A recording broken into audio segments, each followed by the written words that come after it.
Welcome back to Sunday Night in America. The border remains open, and one of the two people responsible will not face an impeachment trial after all. Ali Mayorkas was charged on articles of impeachment, but when the judge is also the foreperson of the jury and the Senate's leading Democrat, the result is predictable. Nothing. The border is the number one issue on the minds of voters. It's just not the number one issue on the minds of Senate Democrats. Mayorkas wasn't going to be convicted by a Democrat-controlled Senate, but there wasn't even a trial. Because what Chuck Schumer really wanted to avoid was a public airing of the consequences of an open border. From fentanyl deaths to Laken Riley and others killed by those here illegally, to people on the National Terrorism Watch List roaming the country, to what this open border has cost in money and blood.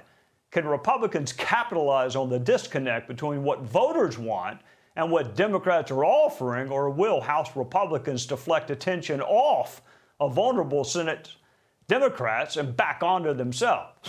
Joining us is Senate Armed Services Committee member and Republican Policy Committee Chair, Senator Joni Ernst from the great state of Iowa. Welcome, Senator. The border is the number one issue for voters. The consequences of an open border are devastating, and Mayorkas will not even stand trial. Do you think the Senate GOP is going to make sure voters know how vulnerable Senate Democrats voted?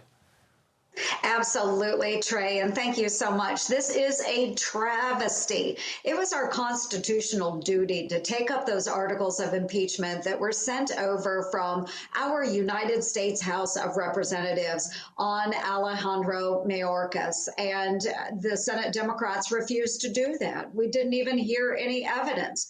The Democrats dismissed those articles before we were able to take a look at any level of evidence.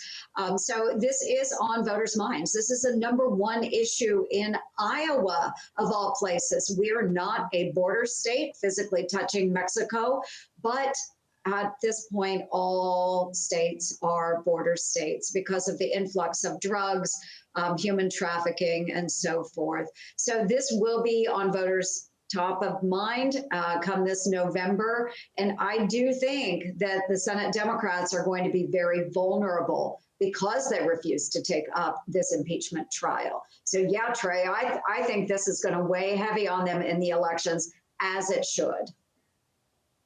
Yeah, as you say, I was in your beautiful state of Iowa. It is not a border state, not a southern border state, my best of my geographical recollection. Neither is South Carolina, neither is Montana, which there's a very competitive seat. Pennsylvania, there's a very competitive seat. Ohio, there's a very competitive seat. So we shall see. President Biden seems to be able to find his executive power pin when it comes to student loan relief or gun control or COVID mandates, but he claims that he is powerless to do anything about the border via executive action. What is the truth? Can he do more than what he is doing without Congress? Oh, yes, Trey, and you know this quite well. We saw this under President Donald Trump. He was able to secure the border with the laws that were in place.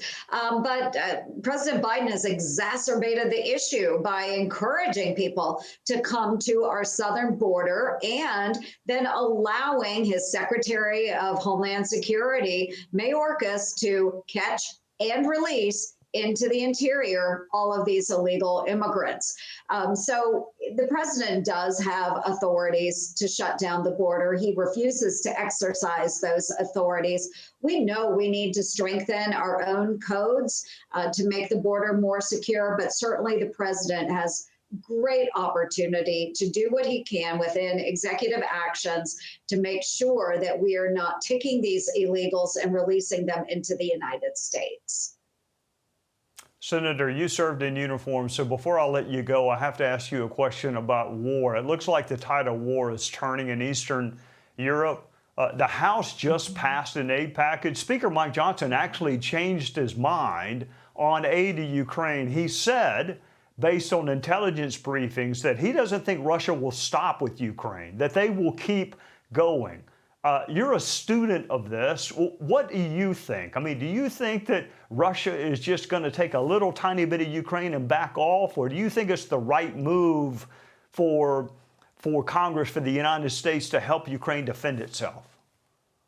I think it was absolutely the right move by Speaker Johnson to reassess his beliefs in Ukraine. I am a supporter of Ukraine. I'm a supporter of pushing back against authoritarian regimes. I think that this is really important because no, Trey, we all know that Russia is not going to stop with a little sliver of Ukraine. They will continue to gain strength. They will continue their march across Ukraine. They will take what they can. They will control the southern portion of Ukraine. Certainly, they'd love to have Odessa under their control because that leads them right on to Moldova. Moldova is not a NATO member as well, and it would fall quite easily. It does not have the means to defend itself. But yes, our NATO friends in Europe are very, very concerned about this.